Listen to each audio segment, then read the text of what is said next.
Hi అండి, praise lord. అందరు బాగున్నారా? అందరూ దేవుని కృపలో ఎదుగుతున్నారు నమ్ముతున్నాను. నేను కూడా బాగున్నానండి. మరి ఈ రాత్రికాల సమయంలో మీతో కలుసుకునే గొప్ప కృపను దేవుడు నాకు ఇచ్చినందుకు దేవునికి వేల కొలది కృతజ్ఞతాస్తుతులు స్తోత్రాలు. నా ఛానల్ని మొదటిసారిగా ఎవరైనా చూస్తున్నట్లయితే లైక్ చేయండి, షేర్ చేయండి, సబ్స్క్రైబ్ చేయండి. మరి బైబిల్ గ్రంథం ఈ రీతిగా సెలవిస్తుంది కదండి. కీర్తనల గ్రంథం 1వ అధ్యాయం 1వ వచనంలో 1, 2, 3 వచనాల్లో, మరి దుష్టుల ఆలోచన చొప్పున నడవక, పాపుల మార్గమున నిలవక, అపహాసకులు కూర్చున్న చోటను కూర్చుండక, యెహోవా ధర్మశాస్త్రమును దివారాత్రులు దానిని ధ్యానించువాడు ధన్యుడని.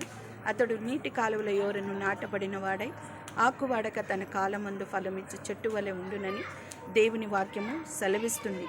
మనము దేవునిలో మరి నీటి కాలువల యోరను నాటబడిన వారిగా ఉండాలి అనంటే మన ఆత్మీయ జీవితంలో వేరుపరచబడిన అనుభవాలు మనకి కావాలి. వేరుపరచబడిన అనుభవాలంటే ఏంటి? లోకంలో నుండి, పాపంలో నుండి, శాపములో నుండి మనము విడిపించబడాలి. ప్రత్యేకముగా మరి వాటన్నిటిలో నుండి కూడా మనము ప్రత్యేకించబడి దేవుని యొక్క మరి వాక్యము చేత నిత్యము అంటుకట్టుబడుతూ ఉన్నప్పుడు, ఫలభరితమైన అనుభవాలతో మనము నింపబడుతున్నప్పుడు ఫలభరితమైన ఫలములను మనము ఫలించగలిగిన వారుగా ఉంటాము. రెండవదిగా మరి నీటి కాలువల యోరను మనము నాటబడాలి అంటే దేవుని వాక్యము చేత మనము అంటకట్టుబడాలి. మూడవదిగా మరి పరిశుద్ధాత్మని యొక్క సహవాసాన్ని మనము కలిగి ఉండాలి.